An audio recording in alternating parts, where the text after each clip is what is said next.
The story of his damnation began not with a bite, but with a choice. King Valerus of the Obsidian Throne, Lord of the Unsetting Moon, Master of the Sanguine Court, had ruled for 1,000 years, and his reign was built upon the bedrock of a single, monumental betrayal. He had chosen his kingdom over its heart, and in doing so, had condemned them both to an eternity of twilight. For 700 years, he had told himself it was necessary. He had recited the litany of reasons: the stability of the realm, the prevention of a catastrophic war, the preservation of his people, until the words became a prayer against the guilt that gnawed at the edges of his immortal consciousness. He had saved them all, he insisted, to the silent chambers of his castle, and the price had been but one soul. But it had not been just one soul. It had been Ilara's. Now, after centuries of haunted prosperity, he stood before the ruins of what he had wrought. The great library of Eridor was a skeleton picked clean by time and neglect.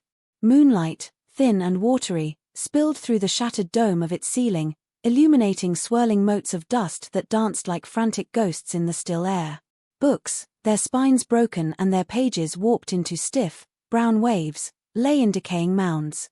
The scent of it was a physical blow: dry rot, damp stone, and the heartbreaking perfume of disintegrating paper, the smell of knowledge turning to dust. He had sought her for the last 50 years, following whispers of a phantom, a silent shade that haunted the forgotten places of the world. He had not truly believed it could be her. Hope was a luxury he had long since renounced. And yet, there she was.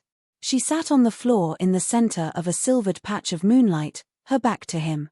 Her form was indistinct, a waif-like silhouette cloaked in something that might have once been a scholar's robe but was now little more than a tangle of grey rags. Her hair, which he remembered as a river of dark silk, was long and matted, the color of ash.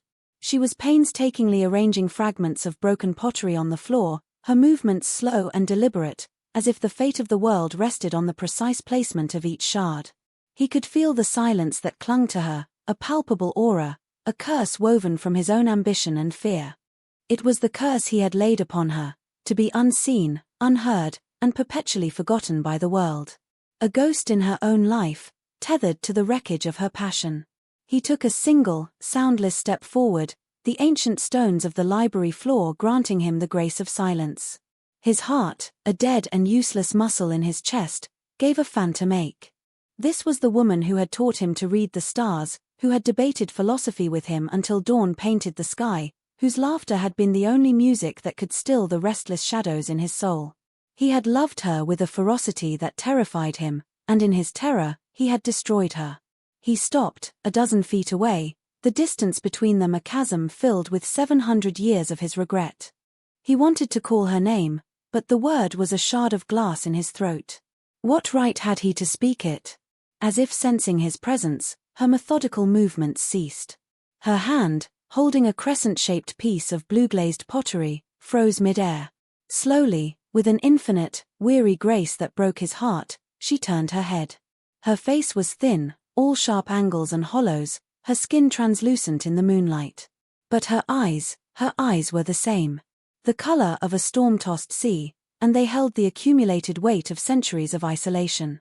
They widened, not with shock or fury, but with a deep, instinctual, animal terror.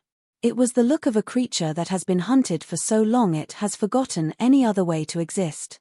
She scrambled backward, crab-walking through the dust and debris, her hands leaving frantic trails.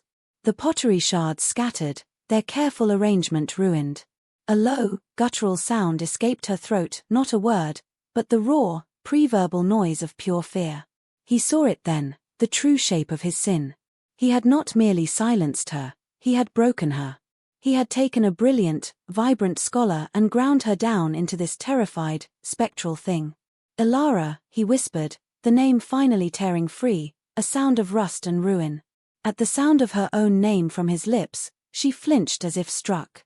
Her terrified eyes darted around the ruined hall, as if seeking an escape she knew did not exist. He raised a hand, palm open, a gesture of peace that felt like a lie. I am not a threat, the gesture was meant to say, but he was the ultimate threat. He was the architect of her entire world of pain. Her gaze fixed on his outstretched hand. Her breath hitched. And then she did something that undid him more than any scream or curse could have. She lifted her own hands, fingers trembling, and moved them in a series of swift, desperate gestures. It was a language he did not know, a silent, frantic torrent of communication he could not comprehend.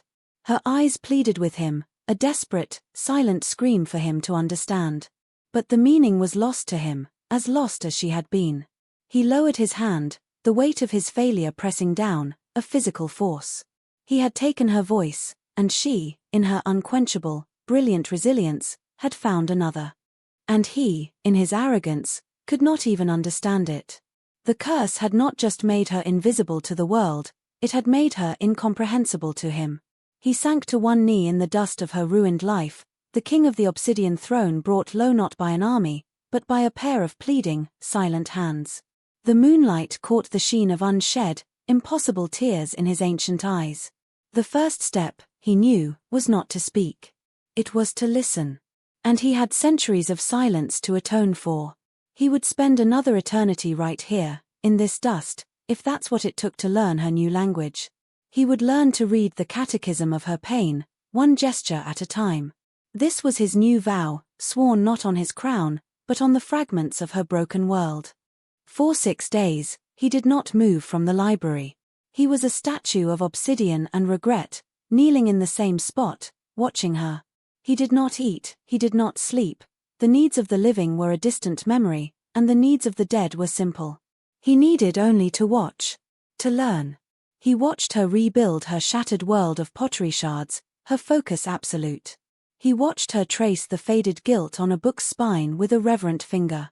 He watched her sleep, curled in a nest of tattered manuscripts, her body so still he sometimes feared she had faded from existence entirely. She, in turn, watched him. Her terror had subsided into a state of hypervigilant caution. She moved along the far walls of the great rotunda, a wraith keeping to the shadows, her eyes perpetually fixed on him. She never turned her back. The silence between them was a living thing, thick with the unspoken history of their shared past and the unbridgeable gulf of his crime. He was a mountain in her landscape of ruin, an immovable object she had to navigate around. On the 7th day, he left. He did not vanish into mist or shadow, he walked, deliberately, out of the broken main doors, his footsteps echoing in the cavernous space. He felt her gaze on his back, a physical weight of surprise and, perhaps, a microscopic grain of relief. He returned at dusk, just as the moon was beginning its ascent, its light a familiar balm on his ancient skin. He carried something in his hands. It was a single, perfect book. He had retrieved it from his personal archives, a place no hand but his had touched in 500 years. It was a treatise on pre-fall celestial cartography, a subject she had adored. The leather binding was supple, the color of midnight, and the title was embossed in real silver. It was an object of impossible rarity, of breathtaking beauty. It was an apology made of paper and ink. He walked to the center of the room and placed it on a low, marble pedestal that had once held a celestial globe. He did not approach her. He did not look at her. He simply set it down, a silent offering, and retreated to his position near the far wall, sinking back into his vigil. For a full hour, she did not move. He could feel the conflict rolling off her, a palpable wave of suspicion and longing. The book sat in a pool of moonlight, a jewel in the dust. It was allure, and she knew it. It was a piece of the world she had lost, a world he had stolen from her. Finally, her need to touch it, to know it, outweighed her fear of him. She moved like a deer approaching a salt lick in a hunter's clearing, a few hesitant steps, a pause, a scan of her surroundings, then a few more. Her bare feet made no sound on the stone. When she reached the pedestal, she did not immediately touch the book. She circled it, her head tilted, her eyes drinking in the sight of the unblemished cover, the crisp, clean edges of the pages. Her hands hovered over it, trembling. Then, with a touch so light it was almost a memory, she stroked the leather. Her eyes closed. A shudder ran through her thin frame. It was a tremor of such profound, heartbreaking grief that Valerus felt it in his own dead chest. This was what he had taken from her. Not just her voice, not just her freedom, but this simple, pure connection to the collected knowledge of the world. She opened her eyes and looked directly at him. The ever-present fear was still there, but now it was layered with something else, a question. Her hands rose, slower this time, less frantic. One hand flat, palm up. The other hand tracing a shape above it. Then her fingers moved, a quick, intricate pattern. It was a sentence. A question. He stared, his mind a blank, frustrated wall.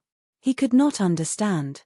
He could see the intensity in her gaze, the desperate need for him to comprehend this one thing, and his ignorance was a fresh torment. He shook his head slowly, a gesture of defeat. I don't understand. The light in her eyes died. The hope, so fragile and new, vanished. Her shoulders slumped. She turned her back on him and the book, retreating to her nest of rags and ruin, a ghost returning to her grave. The beautiful, perfect book sat on its pedestal, a testament to his wealth, his power, and his utter, abject failure to communicate. He had brought her a treasure, but what she needed was a dictionary. And he, the king of a silent, deathless empire, had no words she could understand. The task ahead of him was far greater than simply atoning for the past. He had to learn an entire new world, the world she had built within her silence, if he ever hoped to set foot in it himself. The king vanished from the world. To his court, sequestered in their ancient mountain fortress, it was as if he had been swallowed by the earth.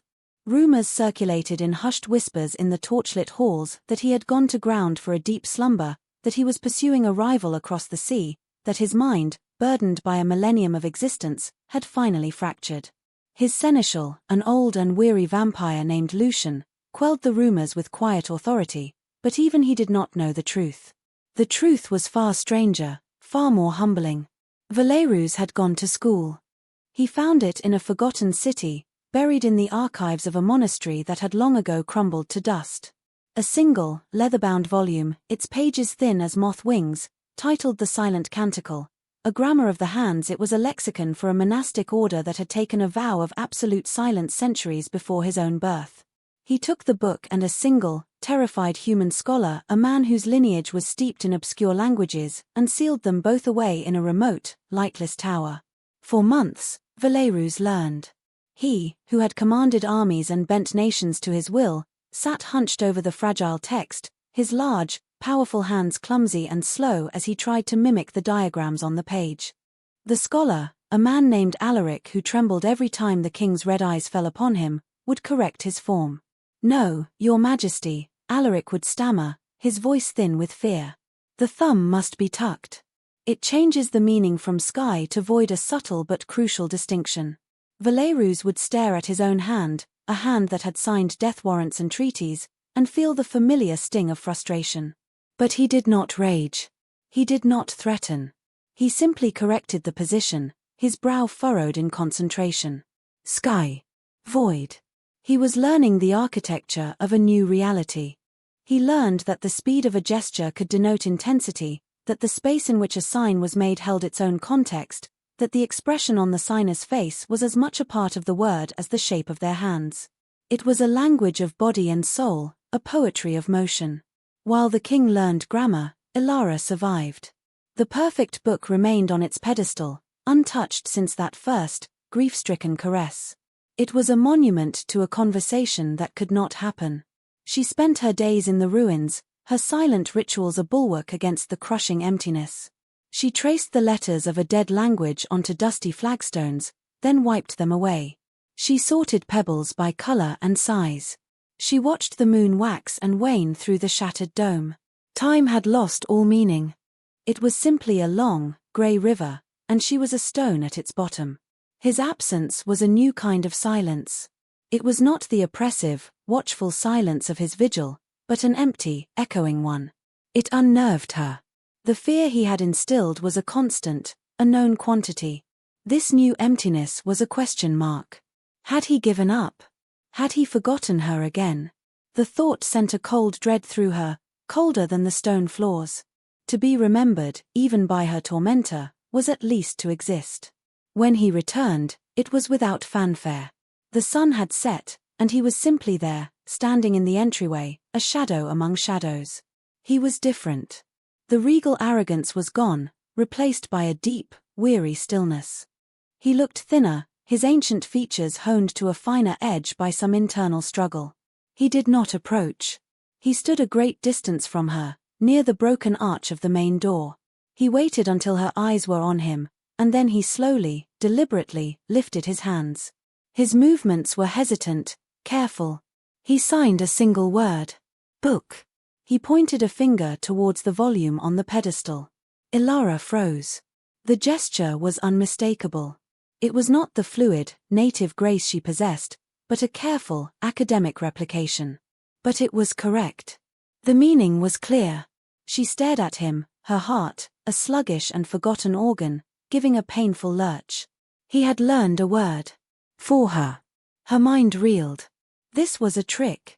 It had to be a trick. A new, more insidious form of torment. To offer the hope of understanding only to snatch it away. She remained still, a statue of mistrust. Valerus saw the suspicion in her eyes. He had expected it. He took a slow breath he did not need and signed again. 3 words this time, his motions slow and precise, like a child sounding out a difficult phrase. I am learning. The words hung in the air between them, shimmering with a power far greater than any spoken incantation. They were an admission of fault, an offering of effort, a promise. He was not commanding, not demanding. He was learning. For her. A crack appeared in the ice that had encased her heart for 700 years. It was a tiny, hairline fracture, but it was there. She found herself taking a step towards him, then another. The ingrained fear screamed at her to flee, to hide, but a stronger, older impulse pushed her forward, the lifelong, unquenchable thirst of the scholar to engage, to communicate, to be understood. She stopped 20 feet from him, a gulf of dusty floor between them. She held his gaze, her stormy eyes searching his for any hint of deceit. She found only a vast, tired sincerity. Cautiously, she raised her own hands. She mirrored his first sign, the one for book. Then she added another, a simple gesture. A question. Why? The single, silent word was a challenge, an accusation, and a plea. It was the question that had echoed in the chambers of her heart for 7 centuries. Why did you do it? Why did you destroy me? Why are you here now? All of it, contained in one graceful, devastating sign. Valerus read the word. He understood. The weight of it settled on him, and for the first time in centuries, he did not look away from the chasm of his own making. He had an answer. He had 1,000 answers, all of them excuses, all of them inadequate. But he also had one truth. He brought his hands up, his movements still lacking her fluidity but now filled with a raw, desperate honesty. I was wrong. The admission, so simple, so complete, struck her with the force of a physical blow. She staggered back a step, her hand flying to her mouth. Tears, hot and shocking, welled in her eyes. It was not forgiveness. It was not absolution. It was not enough to heal the wound that spanned 700 years. But it was a start. It was a single, solid stone laid in the foundation of a bridge across an impossible distance. For the first time since the world had forgotten her, Ilara felt the faintest, most terrifying flicker of hope. And in the ruins of her library, under the light of a patient moon, a new language began to be spoken. The library became their world. Its crumbling walls defined the boundaries of their slow, painstaking reconciliation. The days fell into a quiet, predictable rhythm, a silent liturgy of penance and observation. Valerus would spend the light hours away, in his lightless tower with the trembling scholar Alaric, drilling the vocabulary of gesture until his hands ached with the unfamiliar work. He would return at dusk, bringing with him small offerings that spoke of a world Ilara had long been denied. He never brought jewels or riches. He brought things that were alive with sensory memory. A perfect, ripe peach, its skin fuzzed like velvet, it sent a sweet promise of summer. He would set it on the pedestal and watch as she, after hours of cautious observation, would finally pick it up, her fingers tracing its delicate curve, her nose inhaling its fragrance. She would not eat it, the curse had stripped her of such needs, but she would hold it for hours, a small, tangible piece of a life she could no longer live. He brought a branch of pine, its needles sharp and fragrant, and a smooth, grey stone warmed by the sun. He brought a flask of rainwater, so she could feel the coolness and see the way the moonlight refracted through the clear liquid. These were not gifts to win her over, they were apologies to her senses, an attempt to give back the small textures of a world he had rendered flat and grey for her. Their conversations grew, word by painful word. He learned the sign for sun, for rain, for star. She, in turn, began to test the limits of his new knowledge. She would point to a crumbling archway and sign, stone. Old. Sad. He would nod, his hands answering, yes. The stone is sad. I will fix it. And he would. The next day, a team of stonemasons, all of them sworn to secrecy and paid a fortune in gold, would arrive. They worked only during the day, while he was gone, their hammers and chisels a distant, percussive song of restoration. They did not see her, the curse held fast, rendering her invisible to all eyes but his. But she saw them. She watched from the shadows as they carefully, respectfully, began to put her world back together. They reinforced the sagging dome, replaced the shattered floor tiles, and sealed the cracks in the walls against the wind and rain. Valerus never pointed out the work he had ordered. He simply allowed it to happen, a quiet, constant backdrop to their fragile interactions. It was another form of apology, one made of mortar and stone. One evening, he returned to find her standing before a section of newly restored shelving. The scent of fresh-cut oak filled the air. She did not look at him when he entered, but her hands moved. The wood remembers the forest. It was the longest, most poetic sentence she had yet offered him. He stood by the door, his heart aching with the beauty and sadness of the thought. He signed back, I remember you. She flinched, the motion sharp and involuntary. She turned to face him, her eyes wide and wounded. Her hands flew, the signs sharp, angry, a flurry of motion he struggled to decipher. You do not.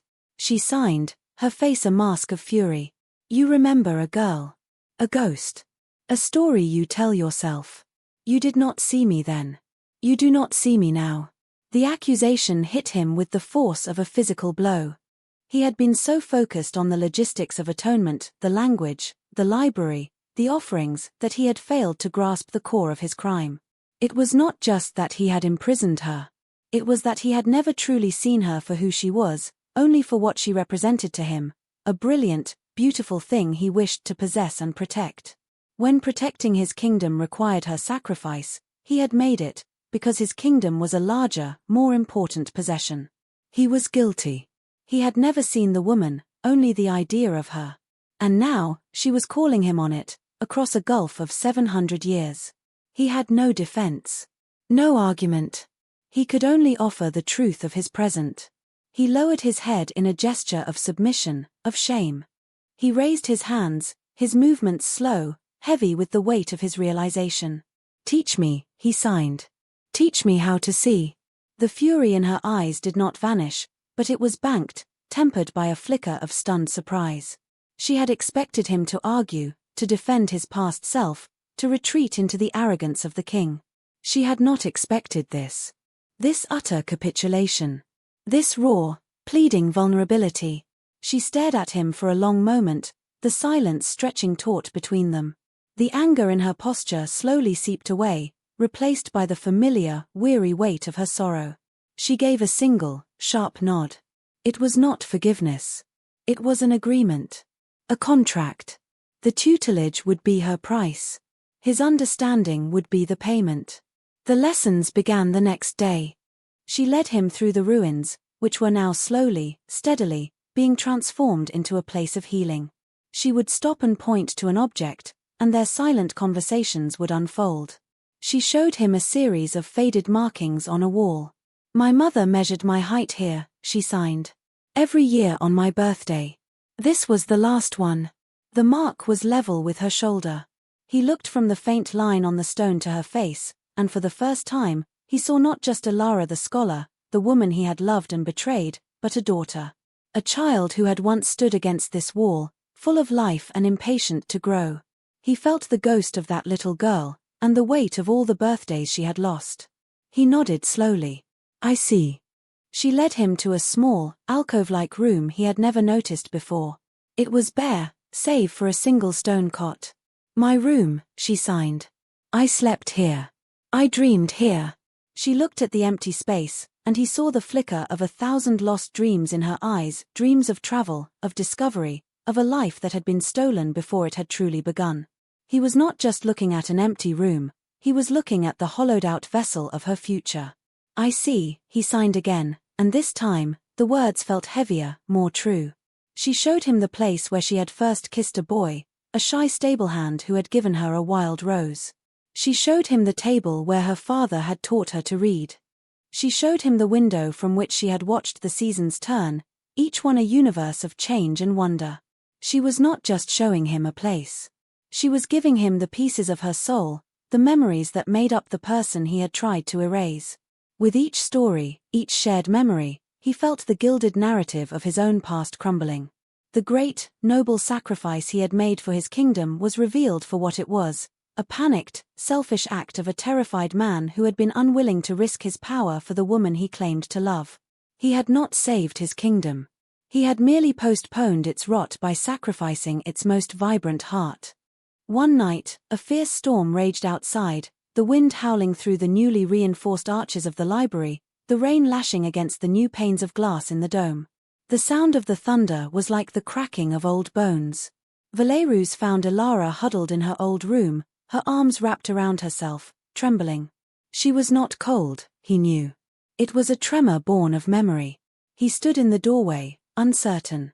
He had never seen her so undone. He slowly entered the small room and sat on the floor, a few feet away from her. He did not touch her. He did not speak. He simply sat, a quiet, solid presence in the storm of her past. After a long time, her trembling hands rose. On a night like this, she signed, her movements jerky, "You told me you would never leave me." The memory struck him, sharp and clear. A summer storm, a shared bottle of wine in this very library. He had been a young king then, barely a few centuries old, and she had been a brilliant mortal woman who saw the man beneath the monster. He had meant it, with all the fervor of his not-quite-dead heart. "I will never leave you," he had said, his voice thick with a love that felt as vast and untamable as the storm outside. "I swear it on my immortal soul." He had broken the most sacred vow he had ever made. He looked at her now, a creature of shadow and sorrow, and the full, crushing weight of his perjury descended upon him. There were no words, signed or spoken, that could bridge this particular chasm. So he did the only thing he could. He reached into his own memory, to the lessons Alaric had taught him about the nuance of the silent language. He raised his hands, and in a single, fluid gesture, he signed a complex and archaic word he had spent a week mastering. It was a word that had no direct translation, a concept rather than a simple noun or verb. It meant, "the part of me that is missing when you are not here." Ilara's trembling stopped. Her head snapped up, her eyes wide, staring at his hands as if he had just performed an impossible feat of magic. That sign was not in the simple lexicons. It was a piece of deep grammar, a word one would only know through dedicated, passionate study. It was a word that spoke not just of learning, but of a desire to understand the very soul of a language. She stared at him, and for the first time in 700 years, the fear in her eyes was completely eclipsed by something else. A profound, aching, and utterly terrifying vulnerability. She saw him. Not the king, not the monster, not the betrayer. But a man who had spent months in a dusty tower, painstakingly learning the language of her heart, just so he could find a single word to tell her that his soul was incomplete without hers. Slowly, hesitantly, as if moving a limb that had long been asleep, she reached out. Her small, trembling hand crossed the space between them, and her fingers came to rest on the back of his. Her touch was light, cool, and it sent a shockwave through his entire being, a jolt of connection so powerful it was almost painful. It was not forgiveness. It was not love. But it was contact. And after 700 years of silence and isolation, it felt like a resurrection. The restoration of the library became a map of their progress. As the walls grew stronger, so did the foundation of their new understanding. As the light returned through the mended dome, so too did flickers of warmth penetrate the gloom of their shared history. Months bled into a year, then two. The library was no longer a ruin, but a sanctuary. Books, painstakingly sourced and restored by Valerus's agents, began to fill the shelves. Tomes on alchemy, poetry, history, and forgotten mythologies, each one a silent apology, a piece of her stolen world returned. Their silent conversations deepened. They moved beyond the past, beyond the litany of his failures and her pain. They began to talk of the books themselves. She would show him a passage on the migratory patterns of celestial beasts, her hands moving with the old, fluid grace of the scholar she had once been, her face animated with a passion he thought long dead. He would listen, rapt, asking questions with his own, more deliberate gestures, his mind, once consumed with politics and power, now finding a new and profound joy in these quiet intellectual pursuits. He learned the shape of her mind again. He saw her fierce intelligence, her insatiable curiosity, her wry, subtle wit. He was not just learning to see the woman she had been, he was coming to know the woman she had become, a person of immense resilience, of quiet strength, whose spirit had refused to be extinguished even in the deepest, darkest isolation. He was falling in love with her all over again, but this time, it was different. It was not the possessive, fearful love of his youth. This was a love born of awe and deep, abiding respect. A love that sought to serve, not to own. But the world outside their sanctuary had not remained still. A king cannot simply disappear for years without consequence. In the sanguine court, nestled in the heart of the mountain, Valerus's absence had created a power vacuum. Whispers had solidified into plots. The most ambitious of his council, a young and ruthless vampire named Marius, had begun to consolidate power. Marius was a pragmatist, a creature of the new age who saw Valerus's ancient griefs and loyalties as sentimental weaknesses. Lucian, the old seneschal, sent warnings. At first, they were subtle messages, carried by loyal bats. Then they grew more urgent. Marius questions your fitness to rule. He speaks of your obsession, he rallies the younger houses. Valerus ignored them. His world had shrunk to the walls of the library and the expressive hands of the woman within it. The sanguine court, the obsidian throne, they were relics of a former life, a life in which he had made the wrong choice. He would not be drawn back into it. Then, one night, the outside world breached their walls. He was showing Alara a newly acquired atlas, its maps drawn on vellum with ink mixed with crushed sapphires, when he felt the shift in the air. A cold, predatory stillness that did not belong in their quiet world. Alara felt it too. She froze, her hand hovering over the map of the sunken isles, her eyes wide with a familiar, rekindled fear. Marius stood in the grand archway, flanked by two of his lieutenants. He was handsome in a cruel, sharp-edged way, his dark hair slicked back, his eyes holding the flat, merciless sheen of polished jet. He surveyed the scene, the restored library, the thousands of priceless books, the ancient king sitting on the floor beside a spectral, silent woman, and a slow, contemptuous smile spread across his lips. So, Marius said, his voice a silken mockery that echoed in the vast hall. The rumors are true. Our mighty king has abdicated his throne to become a librarian. And for what? A ghost. Valerus rose to his feet slowly, placing himself between Marius and Alara. He did not feel anger, only a profound, weary sadness. He had hoped to keep this world separate, pure. But the past always demands its due. You are not welcome here, Marius, Valerus said, his voice quiet, but carrying the ancient authority he so rarely used. Marius laughed, a sharp, unpleasant sound. This is part of your kingdom, is it not? Or have you forgotten that as well? The council has grown, concerned, Valerus. You abandon your duties. You waste resources on this mausoleum. You consort with a shade. They have sent me to bring you back to your senses. Or, if you refuse, to assume the throne myself. It was a direct challenge. A coup, delivered with a smile. 700 years ago, Valerus would have ripped out Marius's throat for such insolence. He would have answered the threat to his power with overwhelming, brutal force. His court, his kingdom, they were his to protect, his to command. But as he stood there, with Alara's terrified presence a tangible thing behind him, he felt the weight of that old choice. He had chosen his kingdom once. He had sacrificed her for it. and it had brought him nothing but 7 centuries of dust and regret. He looked at Marius, at the naked ambition in his eyes, and he saw his younger self. He saw the same fear masquerading as strength, the same willingness to sacrifice anything and anyone for the sake of power. And he knew he could not become that man again. "The throne is yours, if you want it so badly," Valerius said, the words falling into the stunned silence of the room. Marius's smile faltered, his confident posture tightening with surprise. "What?" Marius stammered. "I abdicate," Valerius said simply. "The obsidian throne, the sanguine court, the kingdom and all its burdens. They are yours. My reign is over." He felt a small, sharp tug on the back of his tunic. He glanced back. Ilara was staring at him, her eyes wide with disbelief, her hands frozen in a half-formed question. Marius stared, his mind struggling to process this impossible turn of events. Power, freely given. It was a concept he could not grasp. It had to be a trick. "You would give it all up?" "For her," he sneered, gesturing dismissively at Ilara. "I am not giving it up for her," Valerius said, his gaze unwavering. "I am giving it up for me. I am choosing, this time, to be the man I should have been 700 years ago." He turned his back on Marius, on the throne, on a millennium of rule. He faced Ilara fully, and in the face of this new threat, this new world-altering decision, he lifted his hands and signed to her. "I will not leave you." It was the same vow he had made on a stormy night, so long ago.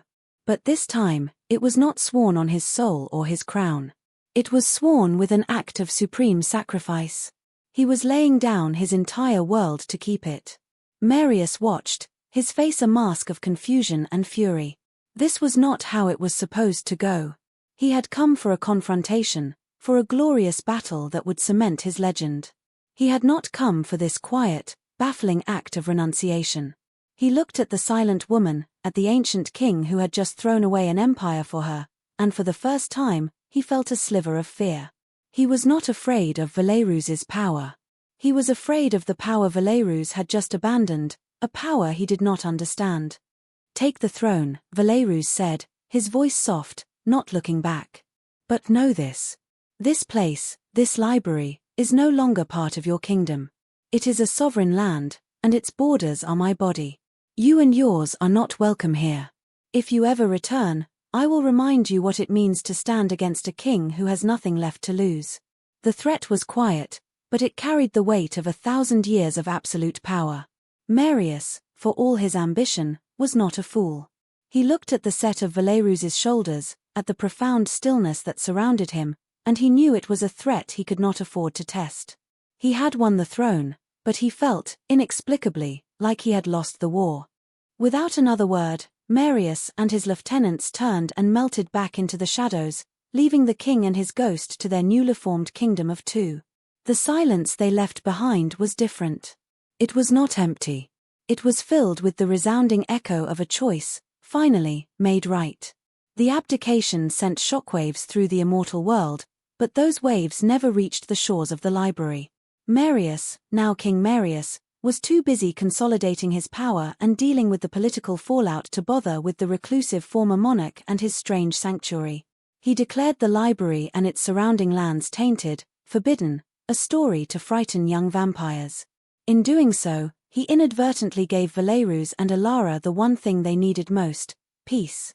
Their world settled into a new, quieter rhythm.